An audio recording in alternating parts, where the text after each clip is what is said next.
Bismillahirrahmanirrahim. Assalamualaikum warahmatullahi wabarakatuh.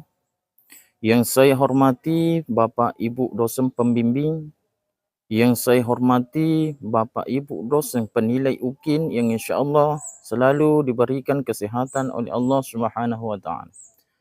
Perkenalkan, nama saya Rusdi Fatah SPDI, selaku guru di Madrasah Aliyah Ar-Rahman Kaju, Kabupaten Bone, Sulawesi Selatan, dan selaku mahasiswa PPG dalam jabatan BEK 1 tahun 2025 di Universitas UINSI Samarinda. Adapun video UKIN kali ini yaitu dengan tema Khulafaur Rasyidin. Saya mengambil video pembelajaran di kelas 10 Madrasah Aliyah Ar-Rahman Kaju. Terima kasih atas segala perhatiannya. Assalamualaikum warahmatullahi wabarakatuh. Selamat menyaksikan.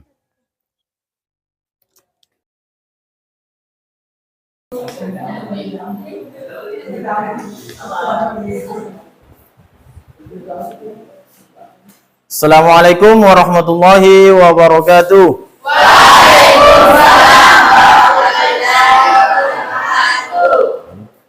Apa kabarnya? Alhamdulillah. Baik.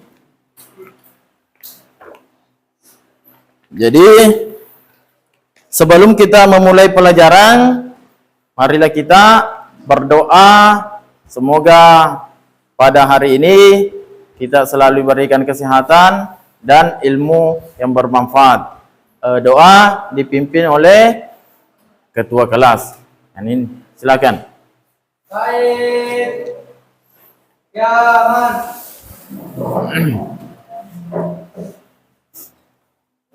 Selamat. Assalamualaikum warahmatullahi wabarakatuh. Waalaikumsalam warahmatullahi wabarakatuh. Silakan.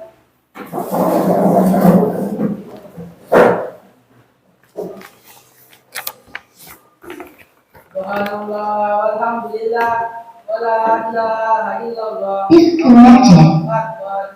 A'udzu billahi minasy syaithanir rajim. Bismillahirrahmanirrahim. Alhamdulillahi rabbil alamin. Allahumma sholli ala sayyidina Muhammad wa ala alihi. Coba dengarkan nama-namanya, kita absen. Alfiana. Bagaimana kabarnya Alfiana? Alhamdulillah. Aprilianti Iskandar. Ya. Asman. Asman ketua kelasnya. Bagaimana kabarnya Asman? Sudah makan? Sudah makan? Alhamdulillah. Tapi kalau bisa nanti rambutnya itu dipotongnya, harus memberikan contoh kepada teman-teman yang lain. Dua teman kita yang tidak hadir, yang satu keterangan sakit, semoga cepat diberikan kesembuhan oleh Allah, dan yang satu Alif tidak ada keterangannya. Baik, sebelum kita memulai pelajaran, kita bersama-sama menyanyikan lagu Indonesia Raya. Salah satu temannya bisa memimpin. Marilah kita sama-sama menyanyikan lagu wajib nasional yang haruskan untuk berdiri.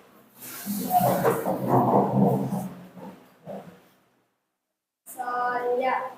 Indonesia tanah airku, tanah tumpah darahku.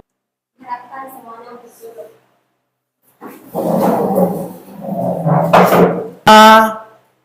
harus betul-betul memahami bahwa pendidikan itu penting untuk semua orang dan semua kalangan. Kenapa? Orang yang berilmu akan menemukan suatu kebaikan. Setidaknya mengangkat derajat seseorang kalau kita berilmu. Jadi alangkah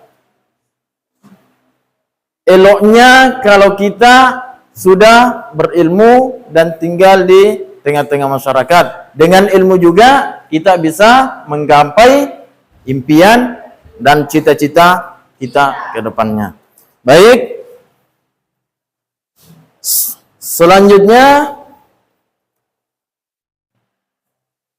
hari ini kita akan mempelajari tentang Khulafaur Rasyidin. Baik, adapun tujuan pembelajaran pada hari ini yaitu menganalisis proses pemilihan Khulafaur Rasyidin dan membandingkan proses pemilihan Khulafaur Rasyidin dengan pemilihan yang ada sekarang di negara kita. Sebelum kita memasuki pelajaran Khulafaur Rasyidin,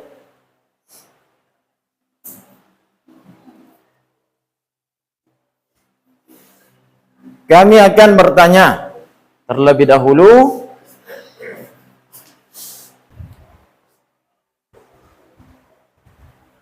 nomor 1, apa yang kalian ketahui tentang Khulafaur Rasyidin? Siapa yang bisa? Ya, baik. Perkenalkan dulu namanya. Perkenalkan, nama saya Alfiana. Saya akan menjawab pertanyaan, apa yang kalian ketahui tentang Khulafaur Rasyidin? Yang saya ketahui tentang Khulafaur Rasyidin adalah sebutan untuk 4 khalifah pertama setelah wafatnya Nabi Muhammad SAW. Mereka adalah pemimpin umat Islam yang menjalankan pemerintahannya berdasarkan ajaran Islam dan contoh Rasulullah SAW. Sampai situ. Tepuk tangan dulu. Ya, baik. Itulah yang kita pahami tentang Khulafaur Rasyidin. Selanjutnya nomor 2. Sebutkan siapa saja yang masuk dalam Khulafaur Rasyidin. Siapa yang bisa? Coba perkenalkan diri. Perkenalkan, nama saya Asman. Asman. Saya akan menjawab. Sebutkan siapa saja yang masuk dalam Khulafaur Rasyidin. Khulafaur Rasyidin terdiri dari 4. Yang pertama Abu Bakar As-Siddiq, yang kedua Umar bin Khattab, yang ketiga Utsman bin Affan, yang keempat Ali bin Abi Thalib. Tepuk tangan. Jadi saya ulangi, Khulafaur Rasyidin itu ada 4. Yang pertama Abu Bakar As-Siddiq. Yang kedua Proses pemilihan Abu Bakar As-Siddiq dan Umar bin Khattab. Proses pemilihan Abu Bakar As-Siddiq sebagai khalifah pertama setelah Rasulullah wafat adalah melalui musyawarah di Saqifah, tempat para sahabat berkumpul. Musyawarah ini menghasilkan penunjukan Abu Bakar sebagai khalifah dan kemudian dibaiat oleh para sahabat.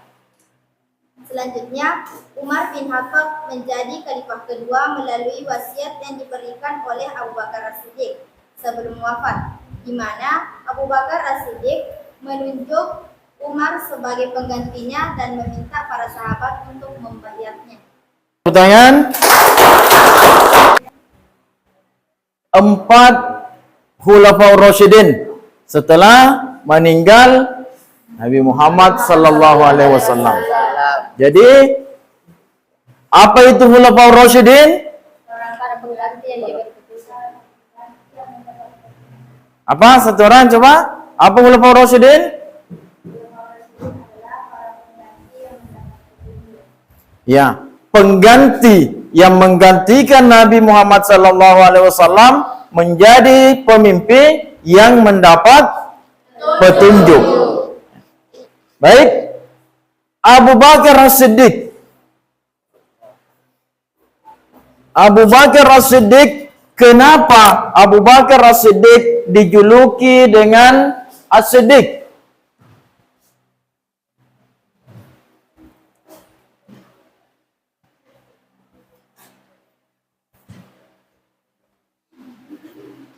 Apa? Abu Bakar As-Siddiq kenapa dijuluki As-Siddiq? Karena beliau itu orang jujur. Benar. Jujur, benar.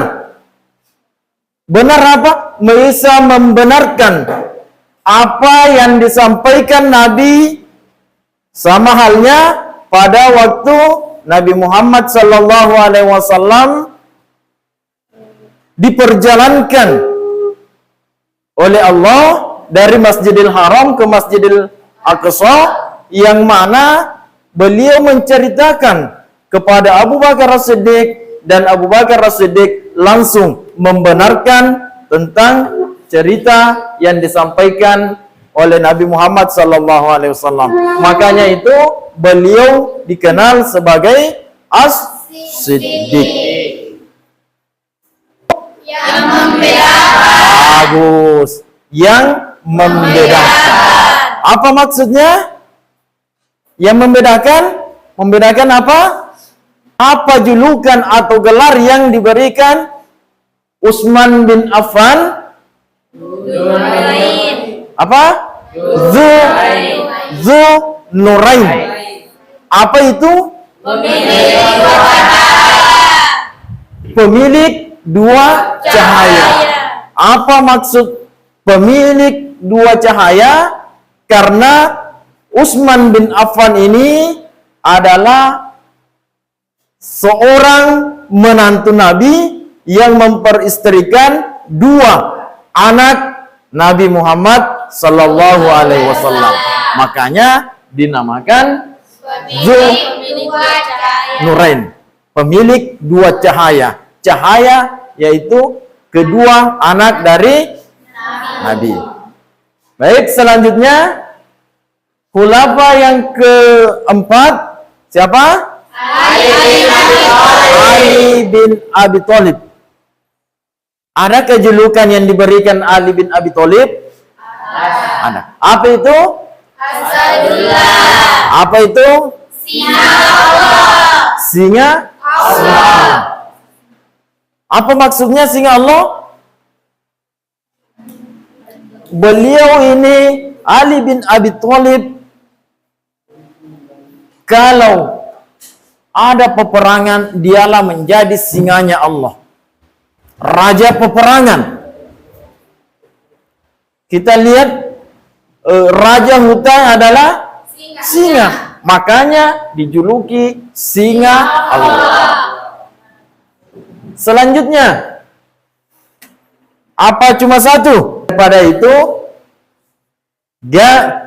Khulafaur Rasyidin adalah pengganti Nabi, menjadi pemimpin yang diberikan petunjuk oleh Allah. Baik. Jadi untuk hari ini kita bagi kelompok dan kita bisa mempresentasikan. Kelompok satu membahas tentang Abu Bakar As-Siddiq, kelompok dua Umar bin Khattab, kelompok tiga Utsman bin Affan, dan kelompok empat Ali bin Abi Thalib. Kelompok satu mana? Kelompok satu, kelompok dua, kelompok dua mana? Ya, kelompok tiga, kelompok empat. Baik, jadi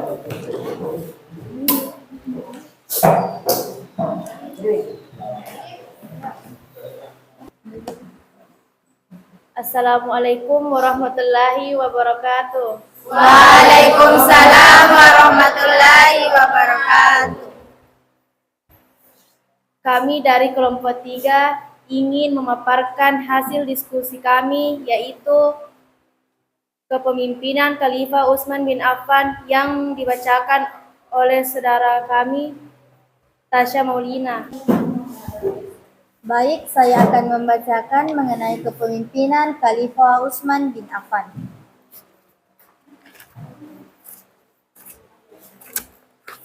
Sebelumnya, kita bahas dulu mengenai biografi Khalifah Utsman bin Affan. Nama beliau adalah Utsman bin Affan bin Ali bin Umayyah bin Abdi Syam bin Abi Manaf bin Qusay bin Kilab bin Murrah bin Ka'bah bin Lu'ay bin Ghalib. Nasab beliau bertemu dengan Rasulullah Shallallahu Alaihi Wasallam pada kakek kelima, yaitu Abdul Manaf dari jalur ayahnya. Beliau menisbatkan dirinya kepada Bani Umayyah, salah satu kabilah Quraisy. Beliau dilahirkan di Taif. Sebagaimana pendapat ada yang mengatakan di Mekah. Beliau lahir pada tahun 567 Masehi, yakni 6 tahun setelah tahun gajah. Beliau lebih muda dari Rasulullah Shallallahu Alaihi Wasallam, selisih 6 tahun. Ibu beliau bernama Arwa bin Quraisy bin Rabi'ah bin Hubai bin Abdi Syam bin Abdi Manaf. Beliau tumbuh di atas akhlak yang mulia dan sopan, pendiam dan tidak pernah menyakiti orang lain. Baiklah, saya akan membacakan kesimpulannya. Pada masa Khalifah Utsman bin Affan, pembaiatan dirinya dilakukan melalui pemilihan salah satu di antara 6 orang ahli syura, yaitu Ali bin Abi Thalib, Utsman bin Affan, Sa'ad bin Abi Waqqas, Abdurrahman bin Auf. Baik, kami masuk sesi tanya jawab. Apakah ada yang ingin bertanya? Ada. Baik. Kelompok 4. Kami mempersilahkan kelompok 4 untuk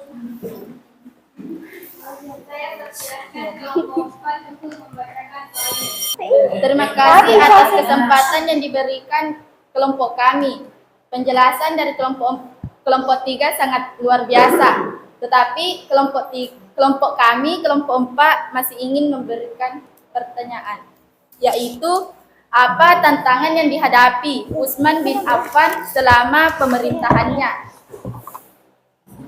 Apa tantangan?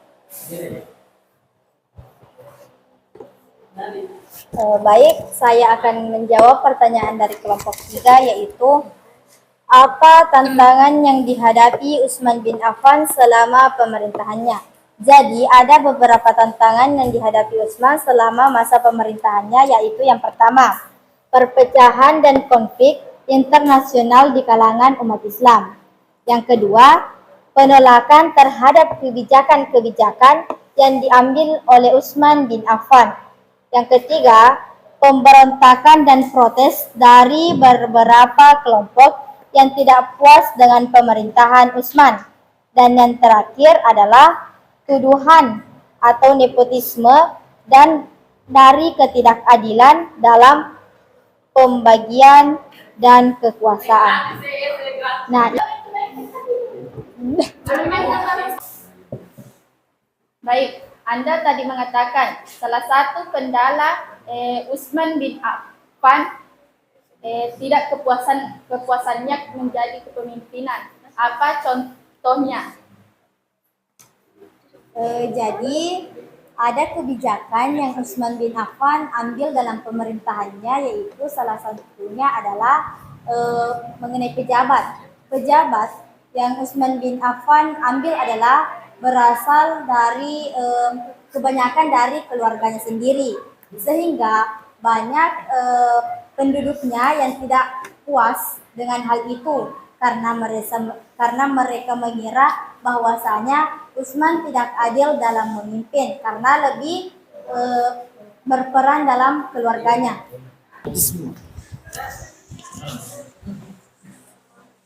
Jadi, teman-teman, nepotisme itu sudah ada sejak dulu, seperti pada masa Khulafaur Rasyidin, dan sampai sekarang masih ada yang namanya nepotisme, yaitu lebih mengutamakan keluarga. Ya baik, itulah tadi pembahasan sungguh luar biasa, pembahasan dan penjelasan teman kita dari kelompok 3. Mari kita berikan aplaus.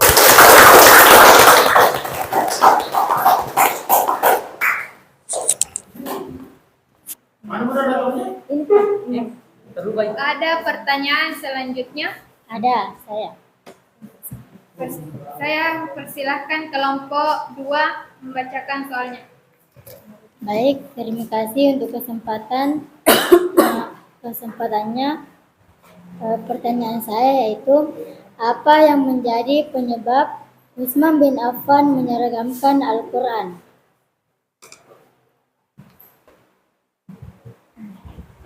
Apa yang menjadi penyebab Utsman bin Affan menyeragamkan Al-Quran? Untuk mencegah perpecahan dan perselisihan di kalangan umat Islam berakibat perbedaan cara membaca Al-Quran yang muncul setelah wafatnya Rasulullah SAW. Apakah masih ada pertanyaan dari kelompok lain? Masih. Saya persilahkan kelompok 1 membacakan soalnya. Mengapa Khalifah Utsman bin Affan juga mendapatkan julukan Dzunurain? Mengapa Khalifah Utsman bin Affan dapatkan julukan Dzunurain? Saya akan menjawab pertanyaan. Sebelumnya, Utsman beristrikan Ruqayyah, putri Rasulullah SAW yang kedua, tapi ia telah wafat. Oleh karena itu, Utsman Rasulullah SAW mendapat julukan Dzunurain yang memiliki 2 cahaya. Yang dimaksud 2 cahaya ialah menikahi 2 putri Rasulullah SAW. Apakah jawabannya diterima? Iya, terima kasih. Saya istri pertama Utsman bin Affan telah meninggal, wafat, maka menikah lagi dengan anak Nabi Muhammad sallallahu alaihi wasallam. Jadi bukan sekaligus 2 sekaligus anak Nabi. Jadi setelah meninggal baru menikah kembali. Ya. Baik, saya kembalikan kepada kelompok 3. Cukup sekian, kami akhiri. Thank you very much for the time. Kami akhiri sampai di sini karena di sana dia sudah bahagia dengan yang lain. Wabillahi taufiq wal hidayah. Wassalamualaikum warahmatullahi wabarakatuh. Berikan aplaus. Baik. Jadi itulah tadi pemaparan dari kelompok 3 tentang Utsman bin Affan. Maka daripada itu, seyogyanya kita harus memahami bagaimana proses pemilihan Utsman bin Affan, yang mana dari dahulu sampai sekarang yang namanya kolusi nepotisme tetap ada, mulai zaman Khalifah Utsman bin Affan. Jadi selanjutnya, kira-kira apa yang bisa kita dapatkan dari pembahasan Khulafaur Rasyidin ini? Ada berapa Khulafaur Rasyidin? 4. Ya. Apa Al-Faruq? Pembeda. Al-Faruq adalah pembeda. Dzunurain artinya 2. Ya, baik. Jadi proses pemilihan Khalifah Utsman bin Affan kita telah pelajari. Mudah-mudahan di pertemuan akan datang kita bisa membahas tentang Khalifah Ali bin Abi Thalib. Siapa yang bisa memberikan kesimpulan dalam materi hari ini?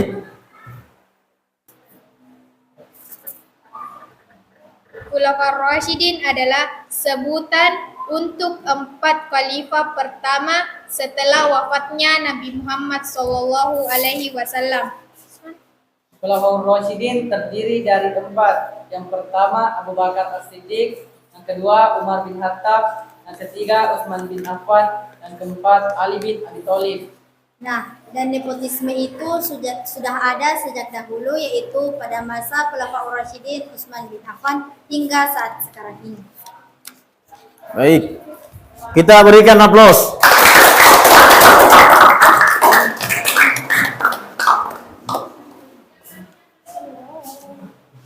Lagi sih doa.